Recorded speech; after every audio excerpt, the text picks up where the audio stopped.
Bam, no mic issues this time. Oh, we are on.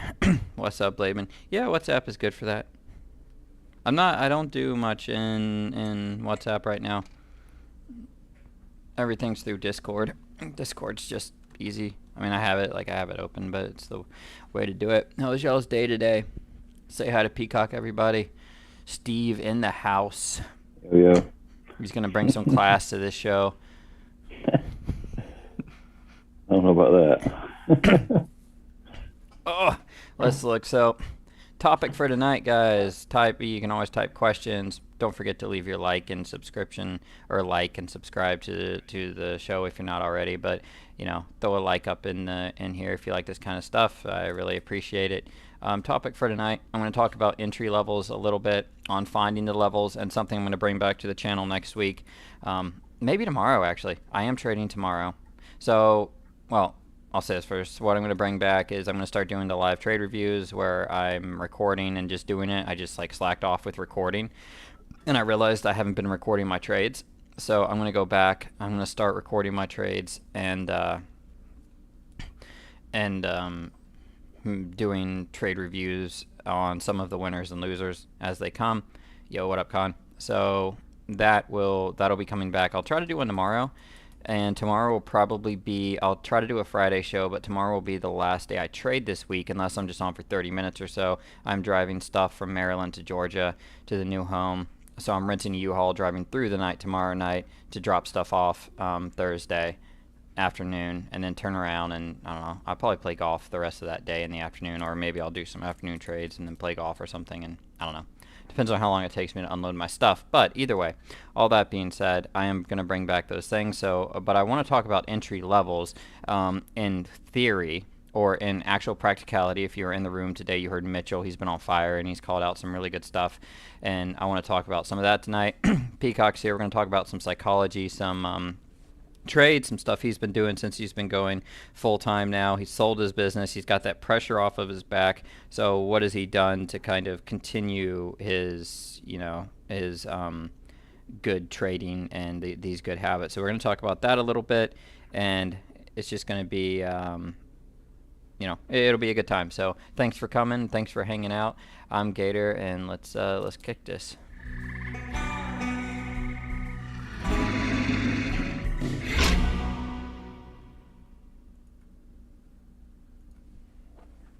Always a nice intro.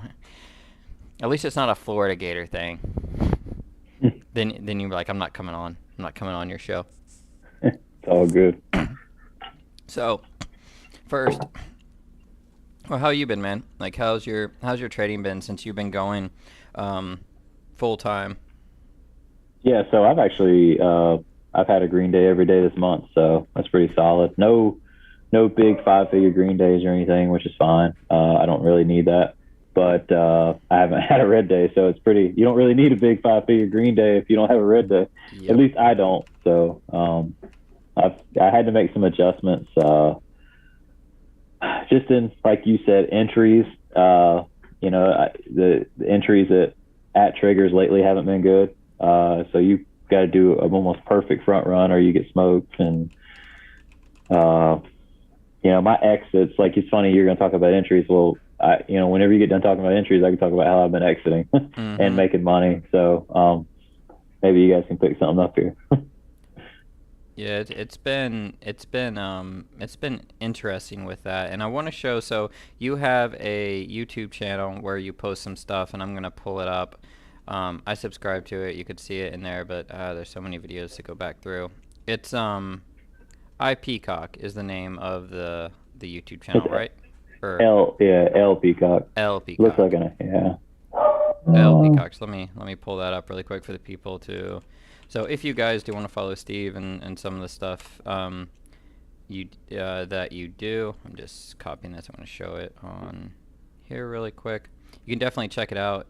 He's been doing videos occasionally about trading, kind of staying consistent. For some reason, it's not like I'm actually getting. Yeah. I'll pull it up. I'll link it in Discord. It is linked in Discord, so if you guys want to check it out, linked in Discord. Peacock, and really good stuff that you've been doing. I've been watching them, and I appreciate it, Steve. It's been good stuff, and it's good to like see honest trading. I mean, that's usually what we do over here, but it's good to kind of see, like, you were struggling, you had a hard time, you had all this stuff going on, and then you talked about, I need to make some changes. I'm going to do something different than what I have been doing, to actually, instead of just like compounding and just doubling down on what wasn't working, you tried to find something that did work, and you've had a green day every day this month. So it's good to kind of see that turnaround and consistency, because a lot of people kind of blow up or have that kind of mental block, or I don't know, you have that extra pressure once you go full time, of going full time. And I think you owning a business might have helped, but what I have my thoughts and I want to run them by you, but you say you've sized down some, but what's some stuff that, like, is there anything that you've carried over from your time as a business owner, like, that stuck with you, wow, now that you're starting this new basically startup here as a full-time day trader? So like, I think my big, like, I guess the adjustments I made, like, I think a lot of my struggles in March were mental. I felt pressure. Like I felt like I was up, I don't know, like 20 or 30 grand for the month. I don't like throwing numbers out, but I'm just letting you know. And I gave all that back and lost more and lost 17,000. So, I felt like, so what happened is I'm used to making a little bit more than that on a monthly basis, and I was lagging behind in March, and I felt pressure, like I needed to make X amount, which my bills are like, whatever, 5-7 grand a month. That's me living very comfortably, eating out and doing whatever I want to do. So I don't need to make, I don't need to make a lot of money. And I got enough money to pay all my bills for the next year. So there's no pressure to make money right now. So, but it mentally in March, I kind of screwed myself. I wasn't happy with being up, 25 grand. I was like, and I took some size and got just, when you take size too much, and it's not like I just went from like 10 contracts to 12 or 14. I went from 10 to 20, It's a round number. You got to go around, right? Yep. So I went to 20, and you don't trade 20 contracts like you hold 10. If you're comfortable with 10, or 5's your number, when you go to 5 to 10, you're going to trade like crap. I'm just going to go ahead and let you know. It's just, you're not comfortable. Like every time, like if Tesla's whippy and it whips down against you, you're going to sell it right away, and you're going to take like a point and a half loss, and on double what you're used to taking that loss on. Now you got to make that back, and then you go full tilt mode, and it's like, game over. So yes, I realized that I couldn't be, I think my biggest mind switch I made in April was be happy with a green day, whether it's $100 or $1,000 or whatever it is. And, that, changing my perspective, like, hey, I don't have to make any money. If I make 5 grand a month, that's great. I don't have to, I just can't lose money. Like I can't turn in, like March, I lost like 17,000. That was a little discouraging, but I feel great now because I'm, doing great this month. I've already made that back, and we're back, and it's nice to turn in a green day. Like today, actually, it's kind of weird, you still struggle mentally. Like I look at it like, everything I've read about this stock stuff is, you got to put 5-6 years in to really know what you're doing and have, like, be comfortable with your decisions that you make. And even then it could be more. And, I feel like I'm like just now about to get my associate's degree, if that makes sense. I'm still learning, like even today I made a FOMO on a couple things and almost gave back my day, but I was able to stop myself. Whereas before in March, I would have just gave it all back. I gave back more than I'd like to. I actually made a couple trades at the end to get pretty close to my day high, and I said, screw it. Hey, that's a lot better than where you were, and you actually FOMO'd and messed up. So being able to have that, I think the biggest difference between now and my mindset now is I'm able to identify me screwing up, or at least not right away, but I can identify it before the wheels completely fall off and I'm 5 figures red, which, I mean, the month ain't over yet. So, I mean, we still got time, but you do. Yeah. Let me ask let's see if my wife's gonna. Sorry, my wife's got him. One of the kids are crying. Um, no, dude, it is, and but it's good that you're being able to identify that and like spot it early.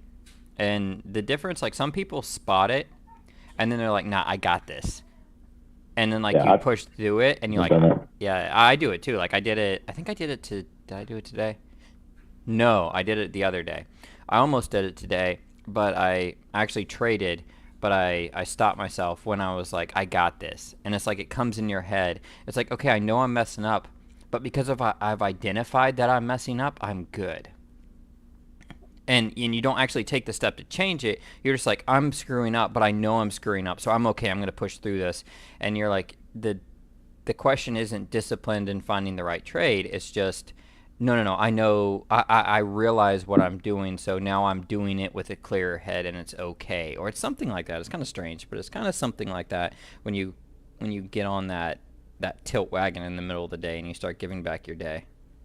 It's so well, like, let's say you're a great day for you is $1,000, and you made it. You made $1,000. You're like, Mm-hmm. yeah, and then you go down to 400 over like 2 or 3 trades of stupid trades that you were trying to, you feel like you have this extra money in the bank that you can play with, the house's money, but you got to book them gains, man. Like that's what what's so wild is I'll probably have, I'm on pace to have my best month of the year.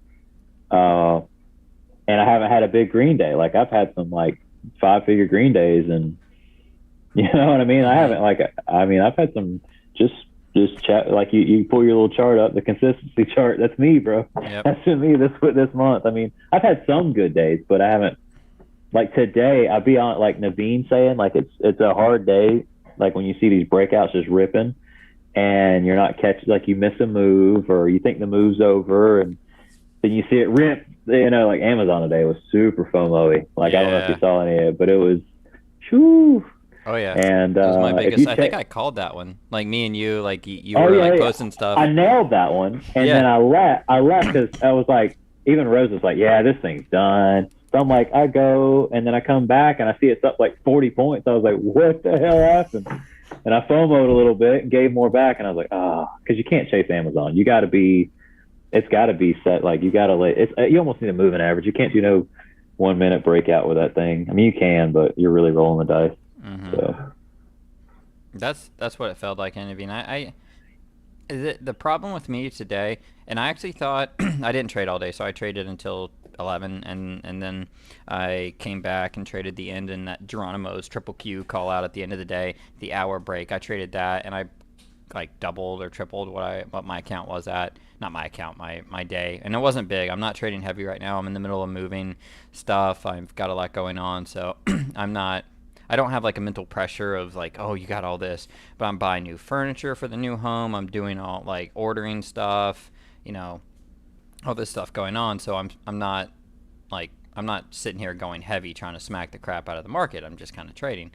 And I thought it was hard because it was slow and grindy. And you had to miss, like you're saying, you had to miss a big part of the move. And you had to sit there and be like, I'm waiting for my setup. And then it would pull down, like, Amazon here. It would go up and it would pull down and it'd be on the 8, and then you buy it. And then, boom. And then, it doesn't matter where you sell in here. Like, here's the FOMO part for Amazon. If we look at this 1 minute chart here, early in the day, here's what happens. You start trying to, let's say you take it here, and then it pops up and it doesn't go quick enough, and you sell it, and then it rips up in your face, and you're like, oh man, okay, I'm buying the next one, and then you lose, and then you might try it again and you lose, or and then it starts pulling down. You're like, oh man, now I don't know if it's gonna, it hit the, you're down here, and you're like, man, I don't know if it's gonna go or not. The thing to do is wait for the 8 and then the breakout. And I'm saying it in a weird way, but trying to FOMO and catch these like follow through in Amazon for me wasn't working. But if I just sat there and just waited for it to come into the 8, and I just scalped it when it moved off of the 8, it was pretty easy in a sense to make some of those points, even though it was a slower moving name, because I could just see the trend, and it's like, it's sitting on the 8, I'm going to buy it. It's sitting on the 8, I'm going to buy it. It's sitting on the 8, I'm going to buy it. But if you were trying to catch the breakouts after the fact, it was super, super hard, and it's all about the fill at that point. It's like you're just praying that you get good price improvement. And yeah, and exactly. And if you don't and that if you don't time your Amazon entry in correctly, it you can get smoked. I mean, like even if you buy when it hits the 8 and it ticks down a little bit more, you might get shaken out because you're thinking, well, this is it, you know. It's like this but little yeah, wick here would shake you out. yeah, absolutely, it would shake me out. Yeah. Oh I'd be yeah, out of me there. too. I would have been out. I'm out of that. I'm not When you holding. go well, after you do your entries, I'm gonna show you. I'm gonna do an exit on the Amazon like 1016 to 1017. Okay. So So I want to let's jump into that and let's talk a little bit, and then I'm going to come back to some psychology stuff on winning, but let's talk about some entry points and stuff. I'm going to jump to Tesla instead of Amazon. Or what time was that trade that we took? You said it was 10:16. 1016, it actually pulled down. I think to the 2 minute 8 almost. Or I think yeah, I almost thought. I don't know if it. Let me. Yeah, it was 2 minute 8. It was a 2 minute breakout. So I'm not going to do this one with Amazon. I'm going to do it with Tesla to show how to identify levels. And I'll use Tesla here because it's actually at the 2 minute 21. So I'm going to talk about some winners and some what could be losers here on how I'm identifying scalps in these markets for entry points. And it's the same thing for Amazon, and Amazon's harder because of the way it moves and you have to time it with the cues, and I've talked about that before. So I'm not going to hit that really hard. What I'm just generally talking about is how I'm finding my entries and where I'm getting in these trades at after I take maybe one or maybe two small front run losses. So, you know, you're trading something, you take one or two front run losses, or you're looking where to get in. What are you doing and how are you trading it? So, first I'm assuming you're not just buying. So, here's two ways to do it, in my opinion. There's the Kelly way. Go back and watch the Kelly video. There's the you buy the 2 minute. So this is a 2 minute chart we're looking at. This is a 2 minute green take shred in Tesla. It does trigger here. Technically speaking, you buy here if you're buying the 2 minute 21. And you could say my stop is the bottom of this candle. So you buy at a breakout of, what would the breakout be? Basically when it breaks 1815. So it broke it a little bit here. You get in and you instantly probably get chopped around a little bit, and it chops around for another 10 minutes. That is one way to do this because this trade never fails. It never actually breaks 1558. If you take the correct size, you can do that.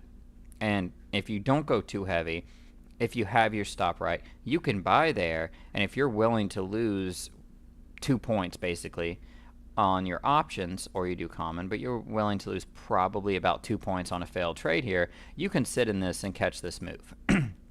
Because if you fib this and everything, it's going to come out to, I think you're probably going to come out to the 127. So look at that. There's your 127 right here. So if you do Kelly's strategy, if you do what he does and what we do daily, I trade this strategy, other people trade this, we call this out. You have a name that's trending up in Tesla, 2 minute chart, it breaks, okay, it's going down, you fib this line, which is, let me move our face out of the way, display capture. So you could have traded Tesla like this, and you could have fibbed the bottom of this move, which is where it started breaking out, to the top of the move. It pulled back, hit the 2 minute 21. You bought it as it broke out, and because this candle never broke, you just hold it until it hits the 127 fib line of 130.65. That is one way to trade this move. That is not a bad way to trade it. I do this. I recommend doing this. However, another way to do it, even if your target is here, which would have been a target in this trade, is when you are on a 21 or you're on a level of support, like a 21 moving average, or an 8 like we were just talking about in Amazon, or the triple Qs, which I'm going to jump to in a second at the end of the day when Geronimo was calling that one. Maybe I'll jump to it. You have these wicks and it's hitting and it's bouncing, and then you have another 2 minute candle that's hitting and bouncing. And then you have another one, and it's not breaking out, but it's not breaking down. So what I would look at here when I'm looking at this, it's like, okay, Kelly's in this trade, or I like this trade. I've now seen it. It's here. This is a legit setup. I've had time. Now, yeah, sure, I might have missed the initial entry, but it's kind of just bouncing around in here. I still like this. Where do I want to get in this trade at? And if the options are moving about $1 in here, I might not want to buy near the top unless I'm willing to lose the whole point. But if you're a trader who's not willing to lose that, maybe you're too heavy, maybe whatever it is. One, you have to be okay with missing the move, but two, you could say, okay, I'm buying at the bottom of the next 2-minute candle, or the next time it hits the bottom of this. So when this candle hits 1650, and for those of you who record my call outs and stuff in the room and other stuff, if you go back and you look at, I think this trade, and this might have happened again, Mitchell or myself called this. I can't remember who it was. I think we both traded it at 1034, but I got in this here because it had bounced a couple of times. I saw that I liked the setup in the trade, but I'm like, where do I want to get in it? I want to get in it at 1650 or around 1650. So the low of this next candle was 1651. When it pulled down to that 1651, I'm buying there. That's my entry. My stop then being maybe, maybe if it breaks 16. So my mental stop then is about 50 cents lower. I'm going to lose a little bit on that trade if I'm wrong, but my risk isn't 3 or 2 points. Convert that to options. My risk is the bottom of this, the bottom, just basically whatever candle you choose it to be the bottom of. And I have less risk in my trade there.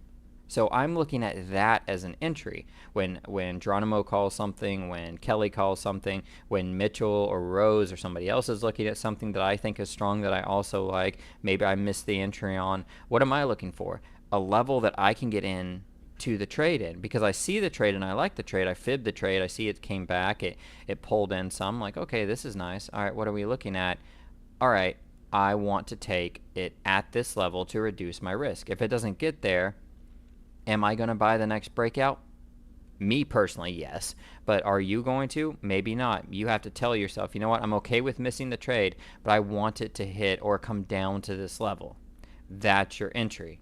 You do that, excuse me, you do the same thing possibly on, let's see if this Tesla did this again. Let's see, a level. Okay, so here, let's say, and I don't know that anyone was doing this, I'm using this as another hypothetical, something that you could look at in a name. You're like, okay, Tesla hit VWAP. So Tesla went down. It's done with all of its moves. It came down. Your trade in the afternoon was, I'm waiting for Tesla to hit VWAP. Let's say you missed it, or you heard someone else was in it and it was up here and you didn't feel good getting in it.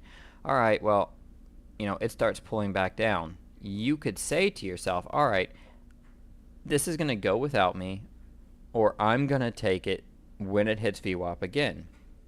So it hit VWAP. I'm going to buy it here with my stop basically just being below this candle or below this previous candle. So if it comes back down to VWAP, I'm going to buy it on VWAP. And, oh my goodness, nothing I'm saying here is rocket science. I'm not saying anything that's new or that's like, crazy whatever. But these are the entries I've been doing that have been my biggest winners. And when I'm looking for these trades, it's keeping me out of bad scalps. It's finding the levels like this where it bounces and it comes back to the level of support. Or it's chopping around that level of support for about 5 minutes or so, and people in the room like it, and the market overall is strong. It's the same thing in Amazon. My biggest trade today was Amazon, and this will come back then, and Steve, you can talk about this, your exit point on this. I don't remember what trade it was, but I do think it was that 1016 trade. Yeah, that's what it was. It came all the way, you'll see it. It moved like from $88 to 06. Like, and yeah. I caught, I think, eight or 9 points on this trade. And I wasn't super heavy, and I'm not going to say what I made on it, but it was in here. And this had happened, and what I told myself was, okay, I'm going to buy on the 8. I'm waiting to buy on the 8. I'm just going to let it go. I don't care. I missed this. I didn't trade this right here. This little small breakout, this 1 minute chart, I didn't trade that. I'm waiting. I'm waiting. I'm waiting. At 10:06, right? 1016. 1016. So I might have done this one, or I missed this one, and then 1016 is right here. So you miss this move. Instead of trying to catch these breakouts here, you come back down and you look at this. So this happened. You miss this. All right, what am I looking for? I'm looking for a spot where I can enter at the least amount of risk. I want it to hit this. I want it to come back into that, and I'm buying there. Look at the Qs at the same time. You have pretty much the exact same thing. The Qs have been running up, and now they retest the 8. Look at this in the Qs.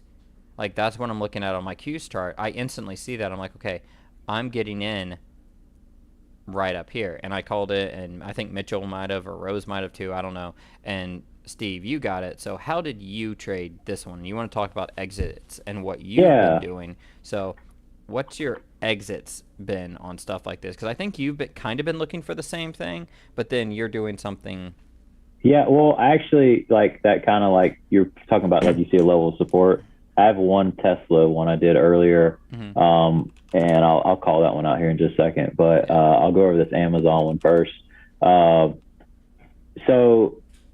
everybody was like, when you hear everybody calling out a name, like when it's like Amazon, I'm like, okay, well, I'm actually red on the year in Amazon, so that's kind of been on my do not trade list. I mean, I'll go at it, but the PI's been crap. I just haven't been able to wrestle it. You know what I mean? Maybe get a hold of it. So I finally switched over there, and I made some money on it. Let's see, what did we say? 1016. So on the 1 minute chart, 10. Just let me know, and I can show it here. No, you're good. Are you on a 1 or a 2? This is a 1 minute in Amazon. Okay, yeah. So I remember this one. This was actually like one of the easier ones. If you look at that, like the 1017 candle, it's still 1016 and 1017, the big green, the hammer candle. Yep. Anyway, if the Qs were actually pumping up, that was the easy. Like the Qs were already going up, so it was like if you play Amazon, you know that the Qs have to be in your favor, and they were, I believe they were, they hammered out as well on the 1 minute, and I entered. But so what I was going to talk about is my exit. So I believe, let me see, 10, let me look at mine, sorry. There was a trigger I was waiting on. Was it yesterday's high? Actually, it was 3,100 because it didn't. The day high was 3,100. Yep. And yeah, and there was a red takes green too, so it was easy. So what happened was, wait, 1016. Am I on the right date? 1016. Yeah, you had a red takes green. Yeah. Okay. Yeah. So that's what exactly happened. So I hopped in as it hammered out and the Qs were in at 10:16:32. At 16:56, it had already went through the 2 minute green shake red. And so what I did was I actually sold half of my position.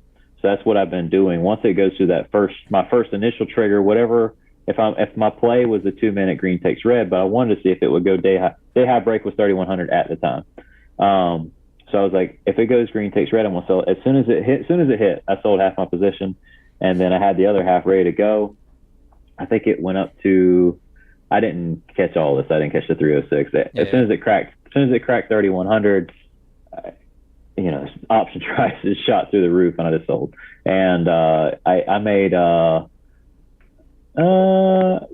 like on the first one, I made $1. The first half, and the next half I made just under $4. So like that, that extra half, being able to play with the house's money, like, of course, yes, I could have held it all, but lately, like I said, this month, it just hasn't been, and it already had ran so much that day. Like, so with 3,100 being, I was willing to sell it at 3,100, but, and honestly, I probably should have sold, a quarter and then another quarter, but who cares? I'm not going to get greedy. And at that point, that's when I took my break before I FOMO'd, after I came back in FOMO'd. But, yeah, that's been, I'm telling you, the exit, like selling, try to get in it, like, how you have it loaded up on, like if you're a Fidelity trader, you can load up so what I do is I load up, if I have, and I didn't have, that one was a little tricky because I bought 6 and I sold 3 and sold 3. So it was a little trickier because that's not one of my presets. So, Mm-hmm. but anyway, but sometimes, I always have I always have it set like as I enter a trade, I'm set to sell all of it in case it rips against me. Like as soon as I click buy, I buy five, I'm selling five. It's ready to load. It's ready to sell if it ticks. Mm-hmm. Especially like this environment, I don't. There's no room.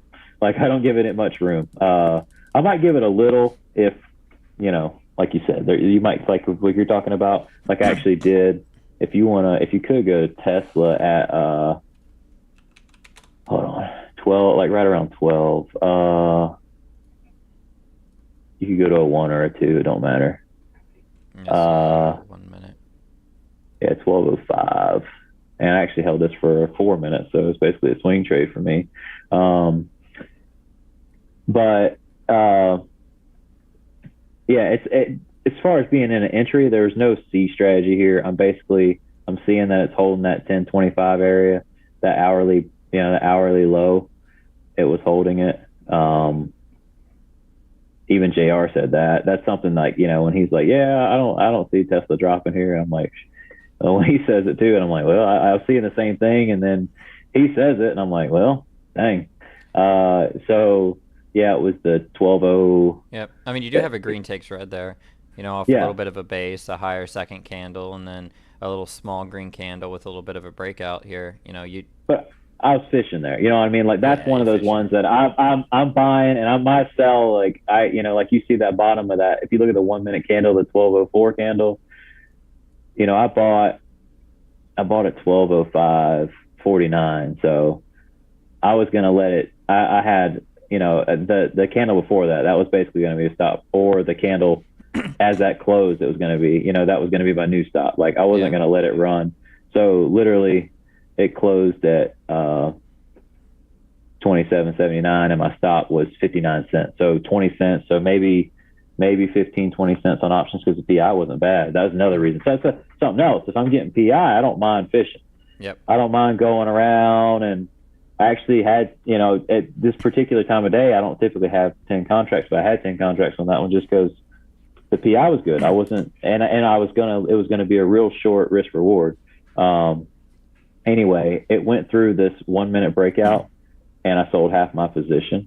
And, at 12:09. So I remember the 5 minute breakout was 29.29, and it did go through that, and then it ran up to 30, and then and then broke it down pulled basically. back down. Yeah. So I ended up selling it I sold the other half at 09:02. So basically this candle, the big candle. I didn't sell it at the top, and it looked like it could run. You never know when Tesla could, just like Amazon. So, but exits, like selling half of my position, gives me a little bit more wiggle room.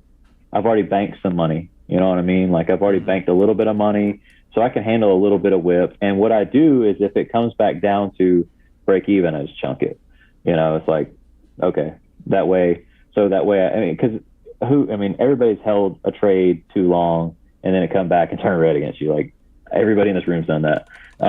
They bought a trade and it went up and you were up $1.50, and you didn't sell it. You didn't sell any of it. And then it rips against you and you're like, well, that sucks.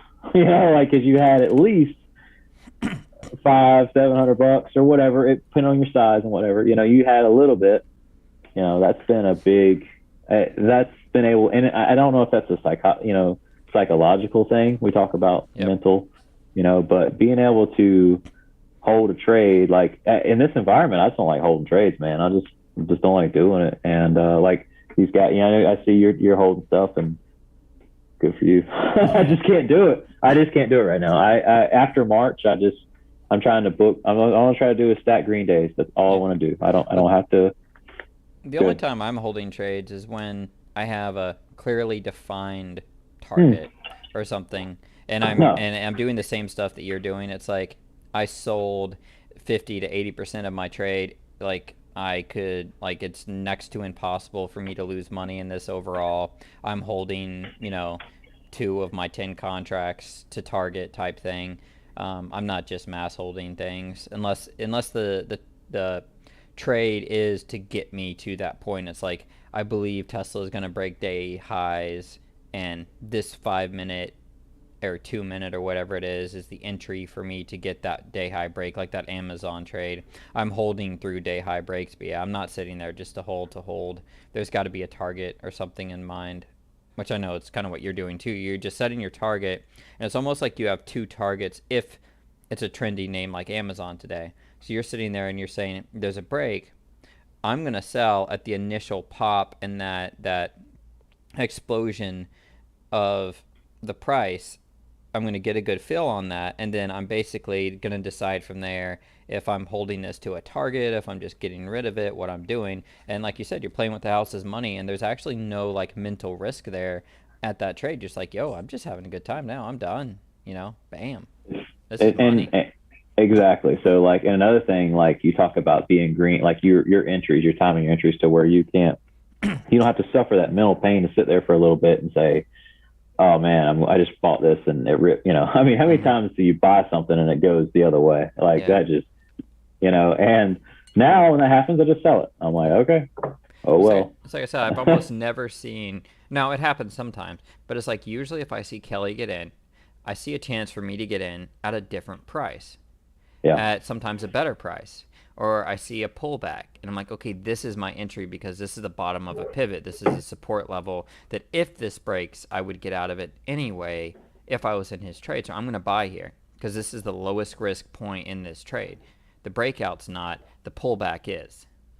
And that's the trade I've been looking for to get the best bang for my buck in this type of market, in like a more range-bound market. And it's something you're comfortable with holding after you get your right entry in. Because like if you follow him, I know he was in puts earlier when it ripped. I don't know.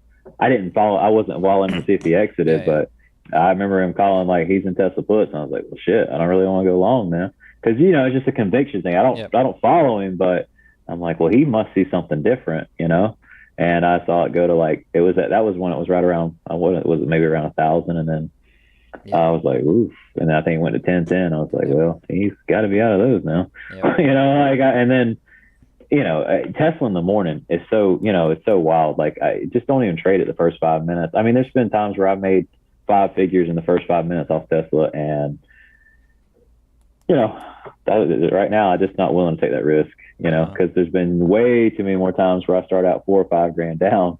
Because I tried to chase some bullcrap in Tesla, and I've been paper trading it in the morning. Just I'd buy it right here, and then I'm telling you, I'd be, you know what I mean. You for me personally, if I start out the day red, that's a really bad recipe for me. Like it's not a good day for success for Stevie.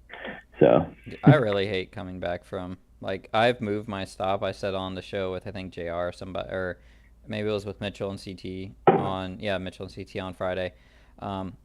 And Mitchell's been doing a really good job of calling out these trades. Like, I'm looking to get in right here. My stop is at this level. And, so he's been doing stuff like this. He's been doing a really good job of these call outs and this stuff. And even when he's wrong, it's like I can see the trade he's looking at. And, he's been on fire.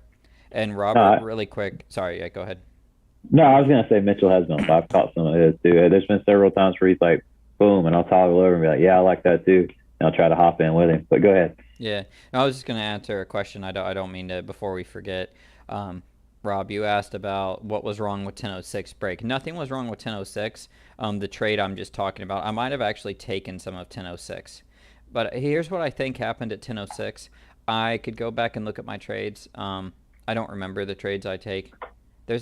Well, some of them I do, but there's a good chance I took this one and probably took a small win and then missed the breakout. So the point of this is saying, okay, so it's like you take this trade and you buy here at the 8 and then you're in it, and let's say it breaks out off the 8 and you're just getting and then you sell for a point maybe, or depending on PI, 50 cents, or I don't know what you get. And then Amazon rips from $85 to basically 3,100. So it hits 3,100, it went 25 points without you. You're going to get FOMO, and you're going to start trying to buy these breakouts. The point of talking about the 1016 candle is what I've been doing is I miss the breakout. I don't care how much Amazon runs. unless there's a reason for me to get into it, that's not a FOMO reason. I'm waiting for it to hit the 8 again. Or on the 2-minute chart, let's jump over to the 2-minute chart, it hit the 8. I'm waiting for it to come back down and hit the 8 again and give me a breakout. Or something like that. And I'm waiting for it to time up with the Qs. So I'm waiting for that to happen. So there was nothing wrong with this trade. This was actually a great trade. So if you were trading Amazon here, and in the morning, you look at this, it's like it's strong. It comes down and hits the 8, it rips. This is a beautiful buy. This is an amazing buy right here. If I was paying attention, I would have caught this. I might have caught it too. I don't know. Something else with that particular setup is with Amazon. I feel like we all play it about the same. The Qs only had one red candle there, and Amazon had 3. So that might spook you a little too. If that's how, I'm almost positive that's how we all trade it. Like Qs and Amazon synced, and that particular 3 bar there, it was not the same. So that would spook me out of that, just because if it's not following, I don't want to play, because that's my only advantage right now. That's my only advantage. Yeah, so. And that's a $40 move in Amazon in 30 minutes of trading. It went from 331 to 388, so that's a $50 move, I guess. So you had a $50 move in the name in 30 minutes, and then you had weak bars on the Qs. You might not have taken this trade. But if you're just looking at this in a vacuum, this would be a good trade and a good entry. Nothing per se wrong with it other than what Steve's saying. But this level here, you see that, and you see like we tested the 8 and we bounced. We tested the 8 and we bounced. All right, I'm looking for the next test of the 8. Idea being, I'm looking for the lowest risk entry. I'm looking for the lowest risk entry on my trades. So when I'm creating and I say creating a trading plan, it's just like 30 or 5 seconds of what goes through my head. It's like, okay, what am I looking for? An 8 test in that. I do the same thing with Google. If you look over at Google, it's like, what am I looking for in Google? I'm looking for it to pull down on the stochastics to set up at the bottom or something like that. I didn't trade this today, but I don't even know if it traded good today. But it was like, I didn't do any of this, but hypothetically, this isn't even good stuff. But if I was looking at this, it would be like, where would I want to get in this trade at? When the stochastics are at the bottom, and then I'd want to sell when the 1 minute stochastics at the top. Okay, I'd buy it down here, I'd sell it up here, or up here. And I look for those levels in Amazon. What up, Martin? Those levels in Tesla. Like when you hear people calling out names, or let's go to the triple Qs, end of day trade. Did you trade the end of the day, Steve? No, I stopped once that last 12 o'clock trade that I made with Tesla. That put me really close to my day highs, and I said, well, anytime you give back and you get back near day highs, like that's, I just locked it. I said, I'm good. Yeah, nothing wrong with that. I usually don't come back. I wasn't trading, and I heard JR call this out. And so there's this level here, and he's like, I think the Qs are going to rip. They're going to do this hour breakout, and, this is what happened. Like, look at this. Look at this breakout. And it was just going. Absolutely beautiful trade. What time was that? This was the last hour of the day, so you're looking at 3 o'clock. So like the 306, 308 area. Wow. Yeah, you're looking at 307. Yeah, and he called that. So what I did, and I don't like he's like a magician, dude. I don't even know how he sees that. Like, how does he know it's gonna rip freaking $1? You know what I mean? Like $1.50. Probably all day consolidation after that big move. You just go sideways, a lot of strength, and you're right. If you look at it you zoom out, yeah, that's exactly what it looks like. It held.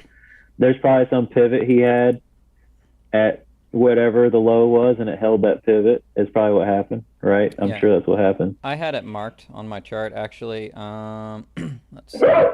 Let's go to the other one. Let's go to my triple Qs. Let's go here. These lines don't. So here's what I had. Basically the 43.68 level, which he's had before. Yep. And so you have that. Once it goes up, it basically just holds and holds this level. You come off of this level at the low of that previous hour, and then you're shooting up, and you're right at this hour breakout. And you can just see if it does break out. I guess what could happen, but either way, yeah. That's interesting because, yeah, I love how he plays those levels. I just don't. Sometimes I just forget to factor them in, and then by the time I realize I failed at something, I'll look at it and be like, oh yeah. I may want to say I'm like, oh, there it is. Why was I trying to buy the breakout at the top of this level, this range? After the fact. So I'm Hmm. trying to. That's something I'm trying to incorporate in and get a little better at. So I hear you. Same. That's helping me identify this stuff. So you probably did good, Rob, on that one. Looking at this here, and this is another example. Let me move our face out of the way. So looking at this trade here in the triple Qs, JR was calling this out over here at 301. I don't remember if I got in at 301 or I did not because I was doing something else.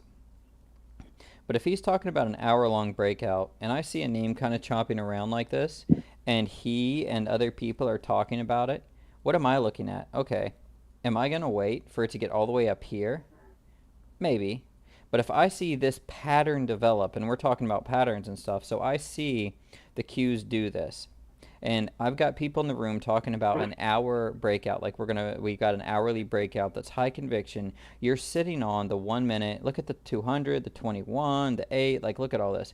You're sitting on these levels, and you have this bottom wick here. That's kind of an easy spot. And then a little failed breakout, and then a little bit of chop. Well, I have a possible entry here at 34.57 for a stop. I have this candle ripping down at 34.55. So if I really want this breakout, what am I looking for? I'm going to sit here and look. I'm going to be like, okay, we're chopping around, and I might have even got it in at this candle. But I'm just saying, if you hadn't or something, where's your stop? After you get this set and you get a higher candle, your stop can be down here. So you can wait and you can enter either this candle breakout or this candle before it breaks down here and it fails to break down. But if you get a level here like this, like the bottom of this candle that fails to break out and starts ticking higher, I usually start buying there. And you can see the volume picked up. And it was actually pretty easy to spot this trade when it started going. But that pullback can get you. But if you're looking for this entry, like if you sell this drop and you take a small loss, instead of trying to catch every breakout, try to find a level, try to let it base a little bit and find a point that's like, okay, I can get in with the stop being the bottom of this candle, the bottom of this range. That's how I've kind of been trying to identify these trades and how I've been taking them. So just to use another example to what I'm talking about, and the stochastics actually started curling up there too, which was nice. That was a beautiful trade though that JR called out. He is a magician, straight magician with his stuff. I'll throw our faces back on the screen. So to talk about entries, those are kind of the entries I've been looking for and taking. And I'm going to start doing live. I'll do some live trade reviews maybe tomorrow and next week if I can get some of these entries, and so I can show them to you guys what I'm looking for real time. You can see me enter and exit, and hopefully it helps you guys identify the trade or identify seeing it yourself when you kind of see how the level 2 acts when it's hitting those levels. And I'll kind of watch that sometimes. And then, like I said, if you do what Steve's talking about and you sell, I do the same thing, and you sell some of that pop, holding the runner is easy because you've already made your money.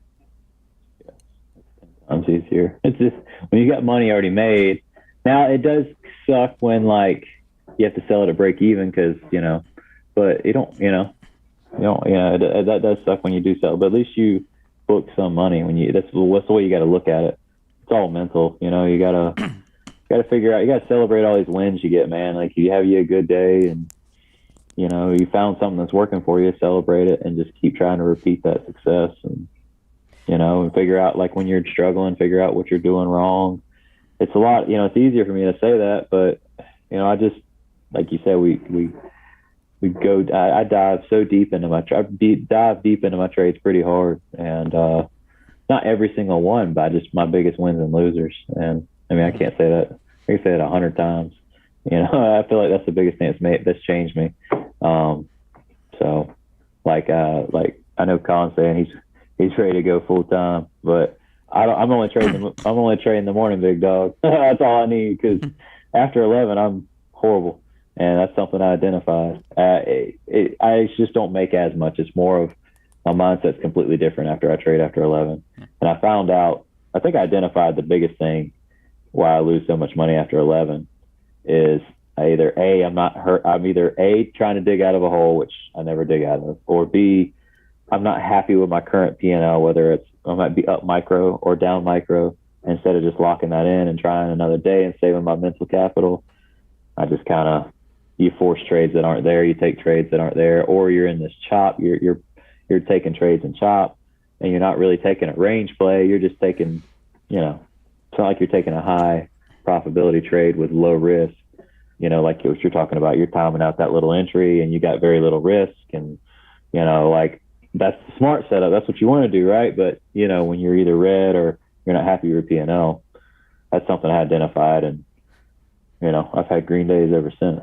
So, And that's all you got to do, man. Like, you're figuring out what works for you, and you don't need to trade all day and make money all day to make a living doing this. Like, just a fact, you don't. Like, you don't have to trade past 11. Heck, be honest with you, most days I don't have to trade past 10, you know? Like, if you're just yeah, talking about what 80% of America makes, and and in a day's labor, you can make 30 minutes doing this if you just sit there, take two or three high conviction trades, and yeah, and like don't trade before 9:40. Like yeah. actually wait for. I mean, I don't know. Like I feel like back like a year ago, or maybe like when we were with Mark, like we were like looking at these daily triggers, and like there was these key levels that we always seemed to just rip right through and didn't. Hmm. It was like just a no brainer. Like once we get to that level, we're gonna rip through it. I mean, unless it was like a $1,000 level or 900, $100 level, we just almost always rip through these, and it was so much easier. You could just buy and just and you'd be golden. I mean, it's just different. Like everything just ripped. And now it's like, oh, I'm gonna get to the trigger and pull back $2, and then go back up to the trigger and then pull back $2 more, and like who holds through that? Like, like I don't know. But when you're if you get a good entry and you're able to hold, you can sell some and you're locked in a profit, then maybe you can hold through something like that. But I remember back that the first 10, 20 minutes of the day back, back just when we were trading with Mark, man, we lit it up, man. We Yeah. just lit it up. It's not like that anymore. So, No. or at least not for me. Like I found that I lose most of my money in between the first 15 minutes of the day. So, and after 11. Yeah. Yeah. Powell kind of holstered that all the news. It'll come back, but yeah, it is that way. And yeah, we took this trade. We talked about it earlier. Yeah. This trade here, we talked about the entry on this trade. I know I took it. I didn't make all of this, but I talked about how two ways to trade this. This is the first one I talked about. Two ways to trade it. You fib this line. You wait for the pullback to the 21, and the green takes red. If you go watch the beginning of the video, you'll see there are two ways you can kind of trade this, I think.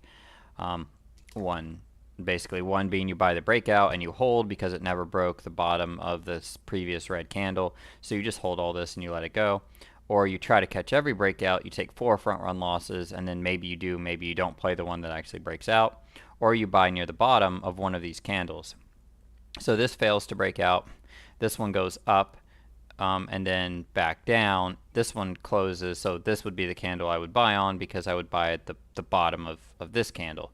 So how I would play this is if I was trying to buy a green takes red, good chance I buy, it goes down, I take a loss, assuming I'm not holding, I'm trying to scalp it. So I take a loss. I'm like, okay, I want to get back in this one, but I don't want to buy at the top. What am I looking for? So this candle is going back up. It probably opened, it went back up, it came down. All right, so I have the bottom of these candles. They're kind of trending higher.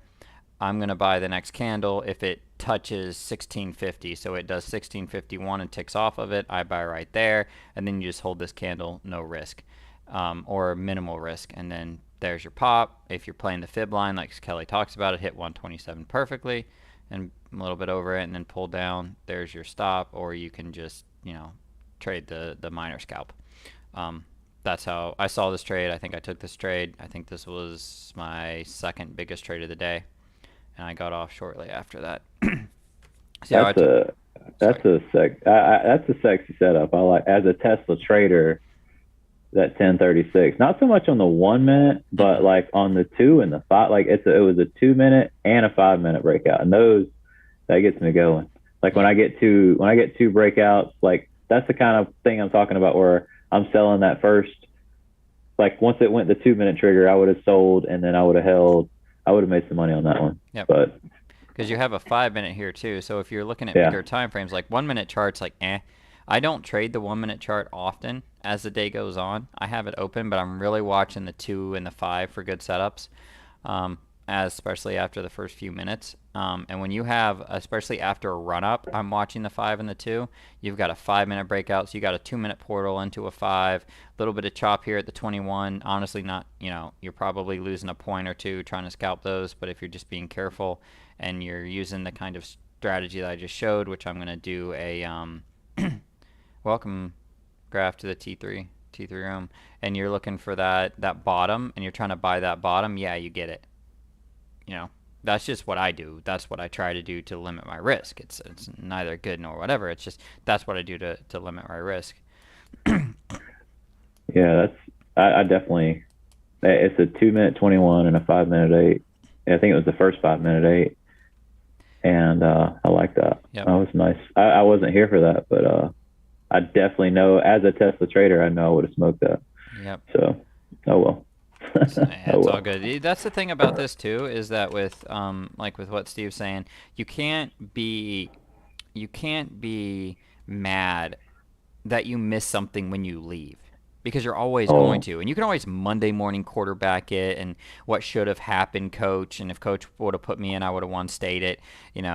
Sitting there looking at that after the fact. The fact is, you don't know how your day would have gone, and it's two in the hand is, one in the hand is worth two in the bush. Take your money and run. You're never going to go broke in this business. Sit there and be like, man, that would have happened. Now you sit here for the next 3 weeks waiting for that perfect Tesla setup again. You could blow out your account, Mm-hmm. You talk about like having a good relationship with the market and stuff. I used to, like, not too much long ago, another adjustment I made was once I'm done with the market, I don't typically, for reasons like for what I did today, I don't look at it because I don't want to go, like I heard you say, like you had it on, like I can't even have JR on or the trading, I can't have any of that shit on or I'll get lulled back in. So I just assume the market's closed after I get off. That's something I do because there's plenty of times where I'll be sitting down after eating lunch and I'm like, damn, Tesla finally broke through that freaking level I was thinking about.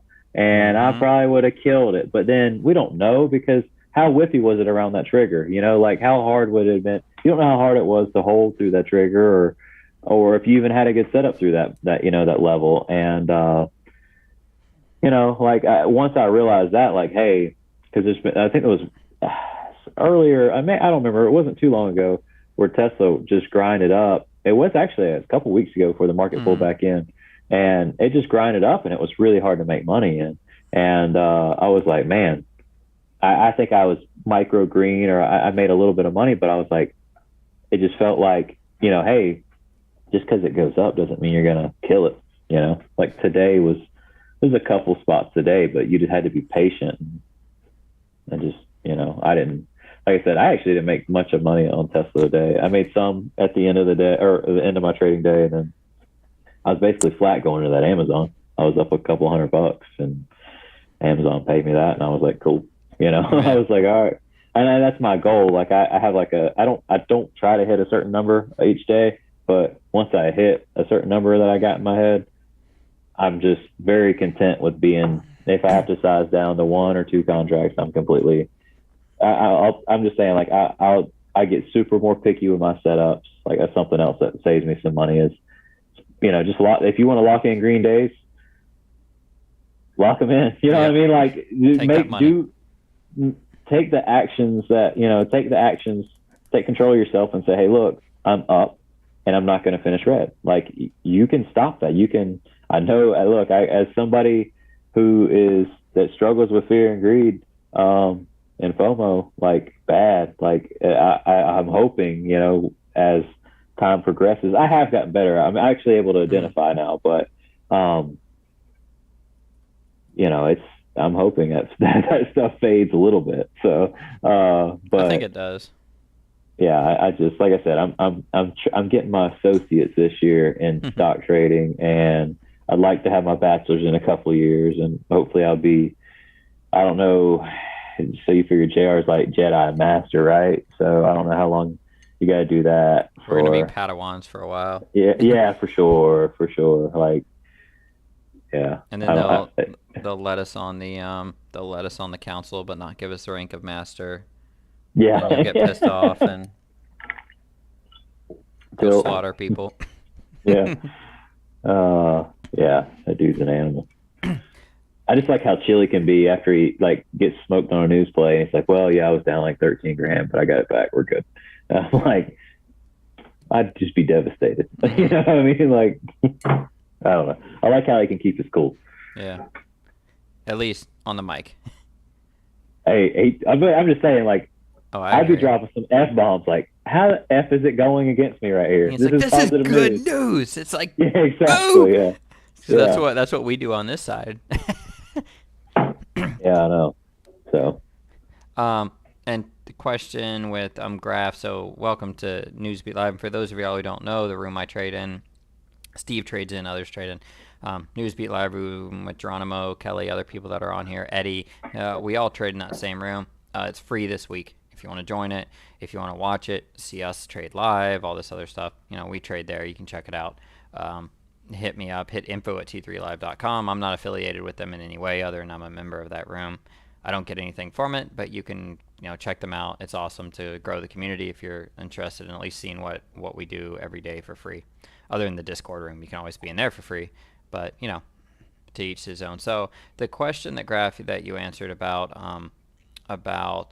Amazon. So I only do that when it's trending. So the reason JR trades the Qs is because if the Qs are ripping, often you're going to get Google, Amazon, Tesla ripping. Not all the time, but like that. So if there's a name that's trending, if there's something like Amazon, which is clearly trending today, so you see this, and then it pulls down here. So let's say at this point, JR is like, I'm long the Qs here, or this is my level for the Qs to bounce. Qs are hitting support here. What does that mean? That means they're hitting support. They're either going to break support and tank, or they're going to rip. Well, if Amazon's super strong and it's on a like a 2-minute 8, or it's on a 1-minute 8 and it's hitting that level, and he is saying I'm longing the Qs here, and Amazon's at a support level, I play Amazon over the Qs. I do the same thing with Tesla. If Tesla's trending with the Qs. So I identify names that are trending with the Qs, whether it's Google, Tesla, Amazon, Square, Apple, and I trade them if they're hitting that level and the Qs are hitting that level. I also trade the triple Qs. But like Amazon today, I traded it because I was making money in it. So and I don't remember which trade it was. I think it was this one. Geronimo called out the Q support. He's like, this is a Q support line at 1017. If I go over to the triple Qs at 1017, I need to go to my other chart. that was that. Yeah, that was that. Yeah, that ticked up pretty good. That was an Amazon play. I need to look at my other chart. So that was the one we played, and I'm just using that as an example to see if JR called this out. He actually, yes, he called out something. He called, yeah, it was something. I don't remember what it was, but he called it. Yeah, he did. And him calling it gave me conviction, and I saw that Amazon was also on the 2-minute 8, 1-minute 8, and I was like, I'm in. And I chose Amazon as my vehicle to trade. And that changes every day. Like, I don't always do that with that name. It was varies. The first 2-minute 8 hit. Okay. After the reset. All right. That's what it was. Accused 2-minute, and it was a Amazon 2-minute. So it just kind of stars align type deal. Yeah. So a lot of times I'll do that. Yeah, 1017. It was that 1017 one. Yeah. And JR called it out. I chose Amazon as my vehicle to trade that because of the strength in the name, the relative strength in the name. I chose that vehicle, and I do that all the time. I will often be trading Google when he's trading the triple Qs. And he might be trading Google too. He's just talking about the Q levels, because if that's happening, you get these other names that are trending that are following the cues very closely, you can sometimes do better in those names. So I use that, like I used Amazon as my vehicle. If the cues hit these big levels, like if he has 342.60 as a big support level, and it hits that support level, and I'm seeing any other name I'm trading that's in a trend hitting that same, like hitting a support level, I will often buy as a low risk trade that other vehicle that I'm taking, whether it be Amazon, Tesla, Google, Square, whatever. That's a safe entry for me because I'm at support in the queues. If the queues pop, what does Amazon do? Amazon pops. Okay. Even if I'm just looking for a quick 1 point scalp on 5 contracts or 2 contracts or whatever, I will do that. And I was like, oh, we're hitting support here. I'm going to try this because my risk is so low. We're hitting support. I have like this risk. I'm not hitting the breakout and then my risk is back to support and to do this and then rip. I don't want to do this and then rip. I want to buy at support. So I look for the support level to buy. I do both technically throughout the day if you were to watch me trade all day, but I'm looking for that support level. And when you buy at the support level, you're giving it short room. Like if it looks like we're going to break support, you just if it starts to tick, you dump right away, right? Oh yeah. Yeah, When you see the Fidelity tape, and you're seeing it kind of trade, and it comes down, and you see some red tapes, and it's hitting support, and then it kind of sits for a second. I buy, and then if I'm seeing red tape coming back in, I'm out. You start seeing a little bit of heavy, tape, like you start seeing that red flash. Yeah, I'm with you. I agree. That's something I do a lot. Sometimes I feel like I'm like bottom fishing sometimes, but if you go light and you say, okay, you have the ability to say, hey, if we flush here, I'm out. But you're not going to sit there and start praying. We do that in church, right? Or at home. Not where you're trading. So, yeah, yeah, I like that. No, I do that too. And sometimes I don't do it. I used to. I tell you what, like today you would have got smoked if you would have did it. But there's plenty of times JR was calling out, hey, we're at the top of this range. Or we broke through a trend line, right? Mm-hmm. At some point today. Yep. And he was like, hey, we're right up against this trend line. And if you were to try to short against that trend line, you would have got smoked today. Like if you were like, even if you would have sold right away, because it was ripping through. Like it wasn't just like creeping through it. When it popped the trend line, it popped it pretty heavy. And that's when everybody, that's when if you were trying to play short, you got smoked. But I mean, in all honesty, this is funny because, we go, the past 2 weeks, if you would have shorted that trend line, you would have made money all day, mm-hmm. Except today. So that's like, and then it becomes support, and then you go long off of the trend line. Yeah. When it pulls back down and hits it. But no, it's interesting, and you're gonna take losses. It's like JR on the show last night in the T3 room, and others it was like, yeah, this worked 3 of the 4 times. So you had a 75%. It worked 3 of the 4 times. So you had a loss in there, unless you took money right away. You had a loss in there.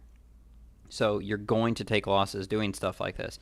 Like I buy those support levels and I take losses. This is not 100% win. I'm just telling you what I am doing to eliminate some of the risk in some of my longer holds. If I'm looking for a trade like that Tesla one that I fibbed and I want to take it long and I see Kelly's in it, I'm not chasing. I'm not trying to get it. Do I see the trade? Do I see the target? Do I have an idea? Do I like this pullback? Is the market good? Okay, I do. All right. I missed the initial thing. Am I getting a pullback? I get a pullback. We're chopping around on the 21. Okay, I have an entry point. I like this if it holds the 21. I'm going to get in if it doesn't break this candle. All this happens in 30 seconds in my head or whatever it is. All right, I'm looking to get in here. All right, here we go. I'm in. All right, I now have like 50 cents risk in Tesla. And that's how my thought process is going. It's like, oh, this is happening. All right, here we go. So that's kind of how I agree. Kind of fit those things into it. No, I haven't gotten into the fib drawing yet. I'm definitely going to do some more of that. I got to play around with it more. I'm not comfortable. My biggest thing was getting my mind right now.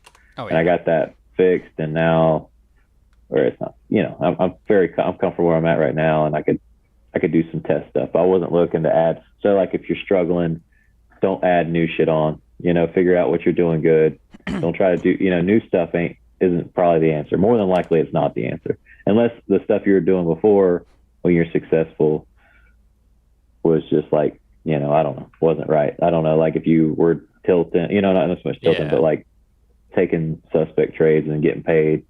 Because I mean, that happened to me my first 6 months of trading. I took a lot of suspect trades and got paid, and then I gave it all back. So, but it happens quick. Yeah, especially when you do size. Yeah, and don't that's kind of the thing is don't if you're having a hard time, you don't want to complicate things. You want to simplify things. And you want to go down to just what works. It's not like you want to be super like, oh, I need to have all this different stuff and a billion trend lines and all this. And I need to hit the one. Like, no, no, no. You simplify. You cut out the excess. You get down to the simplest thing that you can, and you take it from there. That's how. That's I what agree I would with tell that, somebody. man. Like it's like a pitcher. Like if I'm a pitcher and I have 6 pitches, but none of them are good, I'm not a good pitcher. But if I'm a pitcher and I can throw a fastball, and I can put that fastball wherever I want to put that fastball, I could probably get some people out. You know what I mean? Like if you got one good strategy you can go to that pays you, go to that. Like dumb it down. Like maybe go to 1 to 2 stick. You don't need 6 pitches. You just need 1 or 2. Mm-hmm. And that's kind of, I mean, like my biggest things have, I've dumbed it down. I've tried some things too, but nothing new. Like I haven't tried nothing I'm not comfortable with. Like I said, the fibs thing, that's, I'm not a smart guy. So, book smart anyway. But I just don't want to, if it's something that's confusing me, I don't want to do a log jam up here. You know what I mean? Yeah. So. No, I know what you mean, and yeah, I feel you. I don't either, and I like to keep things simple. And this stuff is like on top of what you do. It's kind of like the icing on top of the cake. If it's all icing, it's kind of nasty. You need that substance to it, and you need it to be good. And so you need your simple stuff that works. And it's like you're doing, like, hey, I'm taking the trades at good entries. I'm selling half of it really quick, and then I'm letting some run, or I'm just getting out of the whole thing. And I have my stuff set up like yours. If you go back and like look at my my Fidelity setup stuff, it's like right now I'm doing 5, 10, and 20 contracts. It's like if I take 10, I can sell 10 right away, or I can quickly jump to 5 and sell if I just want to sell the pop and I'm holding for like a fib move like this. And vice versa, 20 and 10 and 5, like if I want a quarter out of something, depending on the name I'm doing. That's, I like to keep it even so I can kind of just, chop around stuff like that. Yeah. And I can quickly get out of things. And so I had before, I don't know how much time you have. I forgot to ask you before the show. I'm good. Whenever. Just let me know. But I had a question about, so most businesses fail. Like if I was just to go open up a pizza shop, I would probably screw it up and I would fail. If I was to go open up pick a store, pick something, I would more than likely fail. Like you succeeded in your business venture, like when you did when you opened a pizza shop, you owned your own business, you were successful. What? Yeah, I had a Papa John's. How did? I mean, you're still early in this, like you say. You're getting your associates, but you're successful in this. Is there a correlation that you've noticed with the success that you had in your Papa John's business to the success it takes or the discipline it takes to be successful as a trader? Do you see some type of correlation where you're like, you know what, I see this parallel between a successful business owner, operator, and a successful day trader? And I could have given you this question beforehand, so you could have thought about it. I'm kind of throwing it on you here, so originally we opened in 2008. So if you were around in 2008, the economy was shit, and it was a great time to open a business, right? So our first 2 or 3 years were very rough, and the economy didn't really take off until after 12, maybe 13, 14, maybe 15. And we just had to stay like our thing was is we had some debt and we our thing was just say, hey, we just gotta weather the storm, so to speak. So it's kind of like in trading, like the first if you say I'm gonna like I start tomorrow, I'm gonna start day trading tomorrow, I'm gonna start learning or whatever, you gotta weather the storm. Like you gotta be able to preserve everything and like right now my biggest thing is I guess maybe risk management. Like if you were to like correlate the two, like um I've been able to manage my risk so I don't blow out. I'm able to, stay in the game. Whereas I mean like now I think the biggest thing like the transition is like, hey, you can't fuck this up. You're going back to work somewhere, which I have no problem doing. I could pay my bills off and get a job making 30 grand a year and be fine, be completely fine, which is great. I've been blessed that way.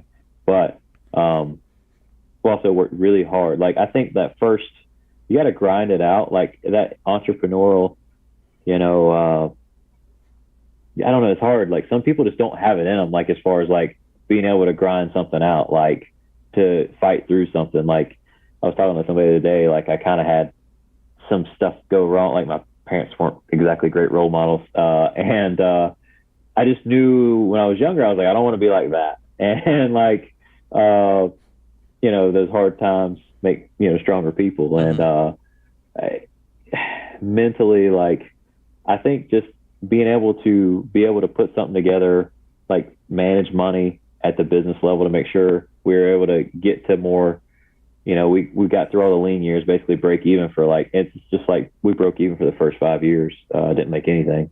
I mean, we still paid our staff and paid us a salary, but we never made like profit. So it's like you get in this business and, if you go to economics, businesses go into business to make profit, to make money. And that's it. They don't go into, it's not a nonprofit. So, but after that, it was very profitable after that 5th year because we had paid our debt down and kind of saw the end of the tunnel. So, but as far as the correlation between the two, I think it's more of just,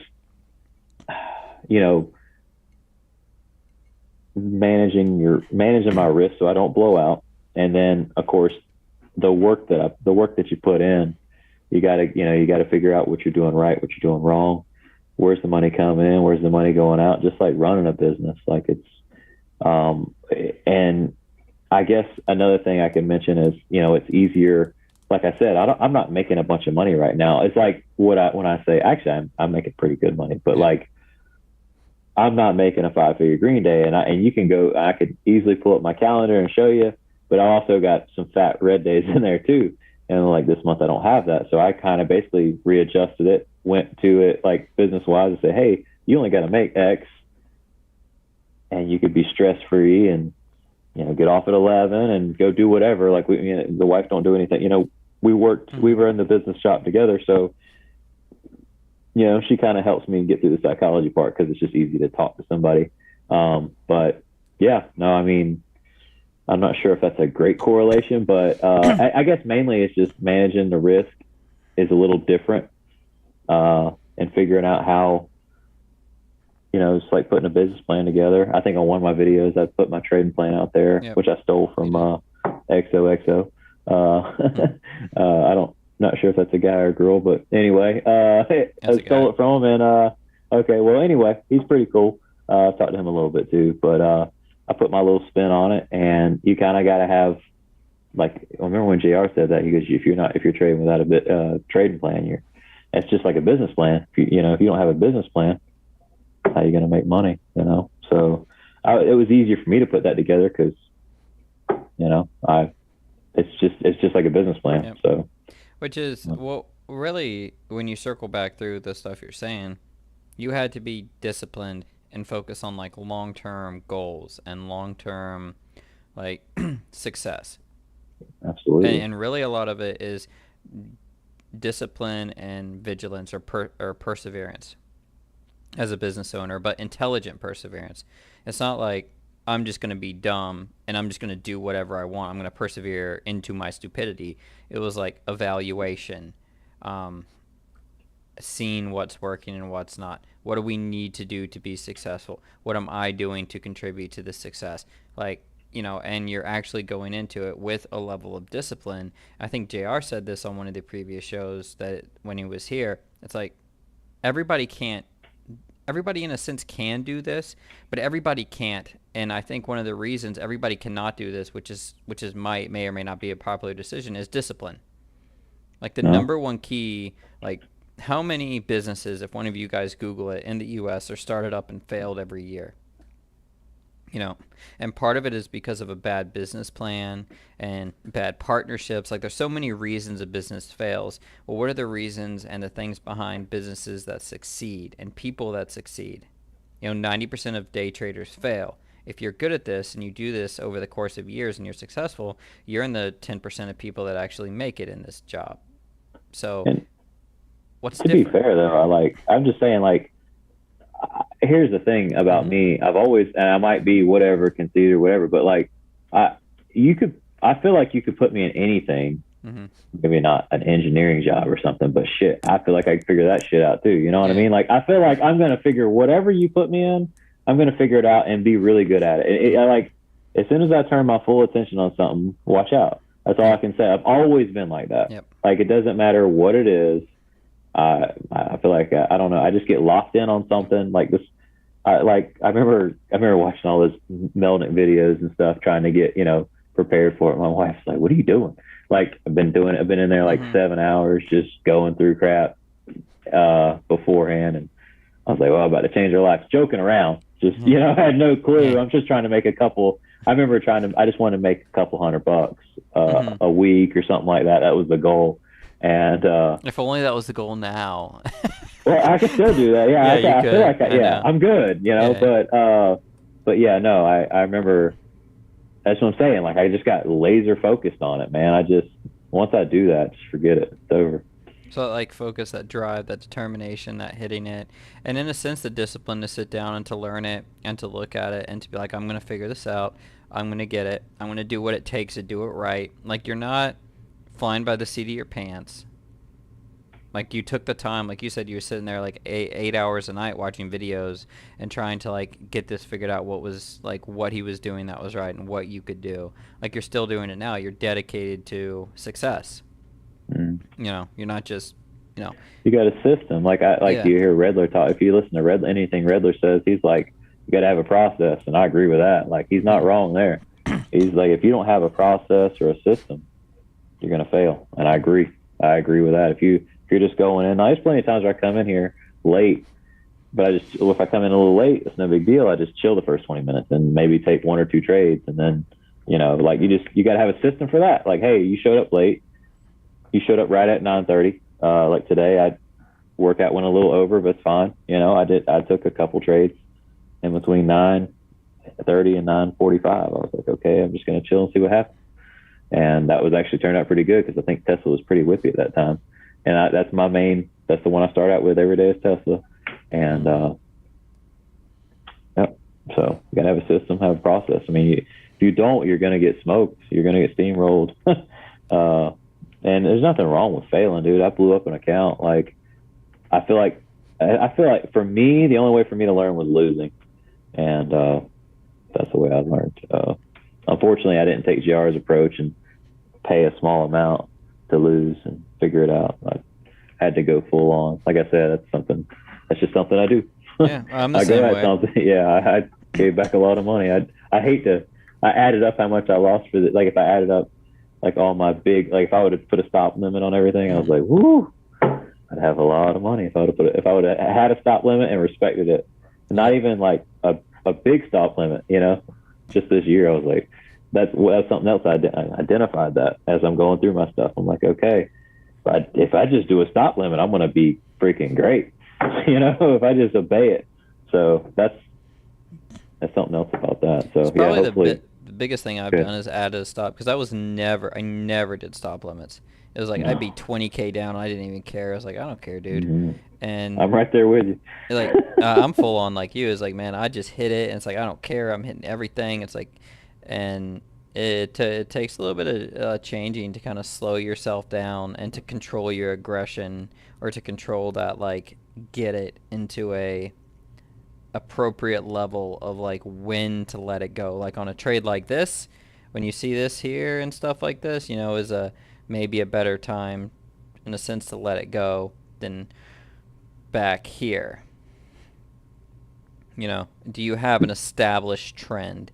Do you have something that you can clearly see with a good pullback that fits in your rules, that's showing a flag with the Qs and JR saying it's going to rip and stuff? Do you have something like that? Or are you just hoping that it ends up doing this? Or is this a legit, like if all you could see was this, like look at the top here, like I blocked it off, so all you can see is this, what does this look like?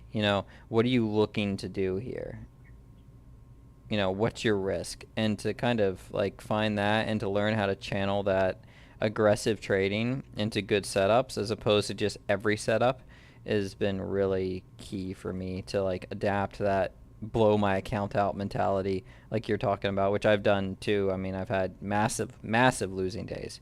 I've lost more in a day than I used to make in a year doing this. I haven't done that one yet. Yeah. I don't want to do that one. Yeah, I think, or at least in 2 days, if not in a day, in 2 days, just because of over aggressive trading and just looking, it's like, whatever, and it wasn't smart, and I'd be right there with you, but that would not in a long time. It's been a while since I've done that. Yeah, I've really changed. No, same here. I mean, I've had some 5-figure red days, but I think like my wife worries. She's like, she like thinks I could blow up my whole account blow it all up in one day. I was like, I withdraw it like every month. I take it down to a certain amount, and I was like, there's money in the bank. Like I could blow this completely down to zero. We're good. I was like, we can just reload it. Obviously I would take like a week off or something, but I'm just saying, like I don't even keep enough money in there to blow out another account. Like if I do, like I don't. Sometimes I honestly, like right now, sometimes I draw my stuff down at the end of the week. It's like I make it up and it's like, all right, down. All right, down. And I keep it enough to where it's like I can always buy 10 contracts of something, but sometimes I just bump it down. Yeah, that's probably what I'm going to do. I was going to wait till the end of April, but I think what I'm going to do, I probably will at the end of this week, draw it down, just because something that helps me do is it helps me from taking for me, taking size is a bad thing. I looked at some of my biggest days and I never took big size. I'm like, I that's something I was dig back into my big days. What did I do right in my big days? Well, I didn't take big size in anything. I was in 10 contracts the whole way. So what the hell am I doing? You know what I mean? Like, why am I taking 20 or 30? Like, I don't need to do that. At least not in Tesla or Amazon. You could take 20 or 30 in Apple, sure. Like I'm comfortable doing that because if I lose 4 cents, okay. It's like you got to be in the dang thing for 30 minutes to make 10 cents. So. Yeah, well, sometimes in the morning it rips early. Like if you can catch it early and before it starts ripping, I don't know what happened today. When everything else is moving, I don't pay attention to it. But sometimes it'll rip $1, and it trended well today. It looks like the Qs. Looks like it. Yeah. And nice flag there. Yeah, but they I mean, you gotta manage that risk. It's you gotta you gotta figure it out. You gotta figure how to make it. I don't know. What do you mean, I'll take this, and then if y'all have any questions, I'm about to kick Will in the show soon. It's been about an hour and a half, and just for people watching, I want to send stuff too overly long. So I'll take this question. If y'all have other questions, throw them out. Graf, you say that you feel like you're really close to being consistent with size. I don't know necessarily what that means, but I guess like you're not just taking one, you're actually trading with size that you need to trade with to like make a living, is how I'm gonna assume you mean that. And you feel like you're like right there, you're almost there, and you're getting better every day. Did you guys have a time like that? I mean, yes. Yeah, for sure. Yeah, I mean, yeah. For sure. I lost money. 2020 December 2020 I made like 30 grand. Thought I was gonna be a millionaire. Like it was my first week trading, or my first month trading with Melnick. And December 2020 was just like apparently a great freaking month. And lost it all by like March, and that's what I'm talking about. Blew up my account, and then I made some money back in April, but then for like 3 months I chopped around, like 3 4 months. It was the summer months, and I still didn't have the knowledge I had that I do now. And yeah, I had a time where I was like, you know, I really wanted to do this full time, and I just didn't think it was possible. But then I realized, hey, I don't have to, like, I don't know how many trades you're taking a day. I'd probably look at that and say, maybe if you're taking a lot, maybe take a few less and you might make more money, or, just figure out, like I said, break it down, figure out where you're making the most. I've been there. I think you want to take that next step is break down your trades and figure out where can you make more money and where can you cut your losses. And that might take you to that next level that you're looking for. So just that's something I did. Really take the time to look at it. And yeah, I mean, I had times like that. Like I was trading, I was like, man, I'm there, man, I'm there. And honestly, the only thing is that I would give you random piece of advice is don't look back at it, or don't think too much about it. Just do the right thing. Take good trades. Know what you're trading. Like, if you're trading at the size that you need to trade at, you're like, hey, I'm trading 5 contracts, 10 contracts. If I can start doing good, I'm feeling consistent, I'm good, just trade smart. Find good trades. You're going to be good. You're going to be fine. Let the good trading make you the money. Don't size up more. Don't be like, man, okay, now I need to just consistency. Find that consistency.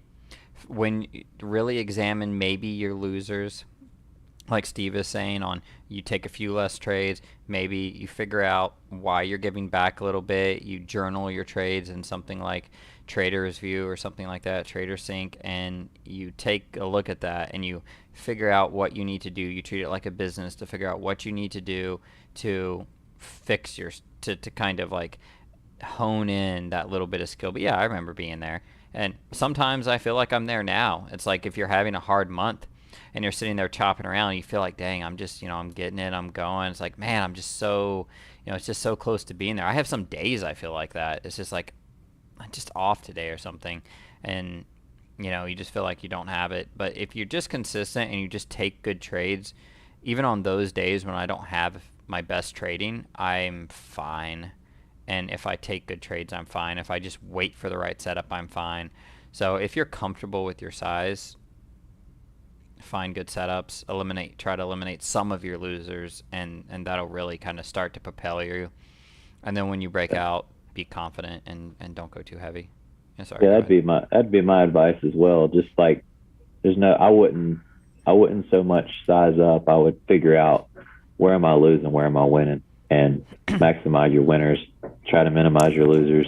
And then I'm just telling you, I've felt exactly like that before, where I'm struggling, or I'm not happy with where my P&L is. And like I told you guys, in March I went from very green month to red month, and it sucked.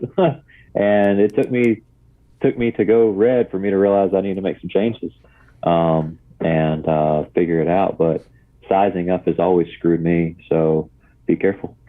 Like, just warning, I always get smoked on sizing up. So I get smoked when I get too confident too, or like too comfortable. Dude. Too comfortable maybe is the word. I know what worries me is, like, say we start smoking it again, which I don't know if that'll even happen the rest of this year, but we're gonna get slapped in the face again. I just don't want to go spiral back down. Like, you just feel like I don't know. I feel better now. Mm-hmm. Like, I don't know. I feel better now, but yeah, who knows? I don't really care. I don't even have to smoke it anymore. I could just turn in the days I'm turning now, and I'll live very comfortably. Yep. And you can continue doing what you're doing. And that's kind of what it is, Graph. It is kind of that, like, you're trading at the size you're comfortable with. If you're comfortable with the size, that's good, because you need to be comfortable with the trade you're taking and the size you're taking. So if you're there and you're saying you can take, I'm just going to pretend it's 10 contracts of Tesla or whatever, and you can trade that, you're like, I feel really comfortable taking this size now. That's like right when you're close to breaking out, in my opinion. Because you're like, hey, I'm trading good and I'm trading with a good size, quote unquote, to make. But if you're thinking about the size you're taking, in a sense, you're wrong. It's like I should never, like, it doesn't cross my mind to buy the size that I take whenever I'm trading Amazon, Tesla.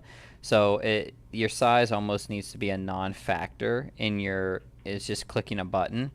So if you're getting to that point, that's good. Now just focus, and you should be focused anyway beforehand, but just focus on those good trades and having those good trades. I And agree. that's that. No, that's perfect, man. No, I agree. It's you gotta sizes. They say size doesn't matter. That's bullshit. Mm-mm. Size matters for sure. Drop my pen. Oh, Um, yeah, if there's nothing else, I mean, we've been going for a little over an hour. A lot of good stuff here. I appreciate you coming on and talking about just where you're at. A lot of people want to do this full time, Steve, and it's like it is the goal of most people who do this to get full time. You're one of the people, the 10%, 5%, who have done it and who are doing it. And it's good to have you come on and kind of talk about it. And, you're doing something that some people don't, which is you're not sizing up, you're not losing focus, you're staying focused on what's important to keep you in this business. And I hope it encourages other people who are doing this to, hey, if you're going to do this, stay focused and stay, like, find what you're doing, hone in on it, find what it takes to be successful, and kind of continue on that path. I don't know if you have any kind of final thoughts for people before we sign off yeah. here. I could just say that, like, hey, look, if say you do get to the point where you are successful, or you're save up some money, and you can reach out to me and stuff, but uh, you know, being happy. Like I heard Mitchell talk about it on Friday when he was on. He was like, man, he felt like he felt like in like this first part of this year, he had some really good months in December, or not in 21, and he felt like he needed to replicate that. And he got smoked a little bit. I don't know how much, he didn't say how much he lost or whatever, but or maybe didn't make as much. Mm-hmm. And exactly, like, you got to be happy. Like when you're doing this and you got no other income coming in, you got to be happy with just turning in green days. You know what I mean? You don't have to make, like I said, I don't have to make a 6-figure month or even a mid 5-figure month. Like I don't have to make any of that. Not that I don't average that, but I'm just saying, like, say, that's what you were making, and then, or say you're making 10 grand a month, say that's what you were making, and then now all of a sudden you're only making 5, but your bills are only 3 or 4. You guys should be happy with that. Like, be happy, and like you said, just try to, like, make it last, like make it make it to where you can sort of succeed. Like, that's a big mental shift that you're putting on yourself. So you just need to be happy with stacking these wins and be good with that. But that's pretty much all I got. Yeah, build up that mental capital, guys. And Steve, thanks for coming on. This is the channel. I actually pulled it up, Steve Peacock, and there's a sign, so you can check it out if you want to follow him. If you want to follow Steve on YouTube, you can follow him over there, and you're doing some videos, getting back on track, and some other stuff. I appreciate what you do for the room, the call-outs and stuff, man. Thank you, everybody, for hanging out, for watching the show. If you're watching this after the fact, you can smash the like button, throw a like up there. I appreciate it. It does a lot for the channel, for the whole algorithms and stuff on YouTube. I am trying to grow it, and after the summer and after I get moved, I'll be doing a lot of stuff on here, including daily shows and other recorded stuff and a bunch of other things like that. So thanks, Rose. Great to have you. Thanks, guys. So we're going to be pushing some of that stuff out after the summer, after I kind of get moved. So I'd like to get all that stuff or get things growing before then. But Steve, thanks. I appreciate you coming on, man. It was good to trade with you today, and same thing tomorrow. And good to talk to you, brother. Yeah, man. I enjoyed it. Anytime you need to fill some space, give me a buzz. I don't have much going on anymore, so I'll accept my daughter's softball. That's it. Nice. So, she's tearing it up. Yeah, both of them. My youngest, they're on the same team. My youngest scored the game winner run tonight. My oldest went 3 for 3 and drove in the other 2. So they're gonna try to go D1 Florida State. I don't know if they're that talented, but I think the oldest one could probably play, and I think if the youngest one ever decided, it's just like her. If she ever decided she wanted to do it, she could. Oh, But I think the youngest one could do something, or the oldest one could definitely make some type of college roster. nice. So, My wife's was a D1 softball player, and she played at Liberty well, University for a while, and it's a really full like time job. it is. It's a full It's a time full job. time job. So, Yeah, a D1 athlete is a full time job. So, yep, job on top of school. yeah, exactly. Oh man. Well, all right, guys. Been a good show. Thank y'all. I'll see you. I'll do a show tomorrow. I'll try to do a trade review show if I can remember to record my stuff in the morning and do all that along with some other stuff. So thanks for hanging out. Love you guys. Deuces. I'll see you all tomorrow in the Discord. Link in the description and all that fun stuff.